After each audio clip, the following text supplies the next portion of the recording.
हंसी आती है कि जाति के नाम पे इतना सब कुछ होता है, जाति का आरक्षण देकर के समानता की बात कही जाती है।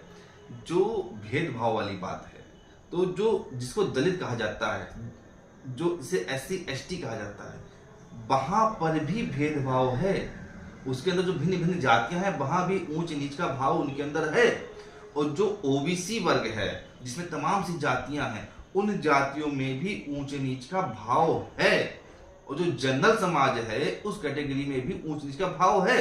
तो आपने जो आरक्षण और जो व्यवस्थाएं जाति के नाम पे बनाई हैं, उसका लाभ कहाँ मिल पा रहा है? उससे कहाँ फायदा दिखाई दे रहा है?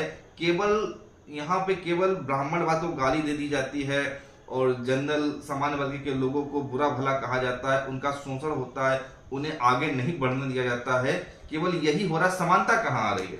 दलित आज भी दलित है। और मैं एक बात ये बोल दूं कि जो आरक्षण है ना, अब मान लीजिए मैं एक उदाहरण लेता हूं परिवार का, वो एससी हैं और उनकी माता जी आईएएस हैं। उनकी अब बताइए, उनका लड़का जब रिजर्वेशन लेगा और एक गांव के एससी का लड़का रिजर्वेशन लेगा, सिलेक्शन किसका होगा? आईएएस वाले।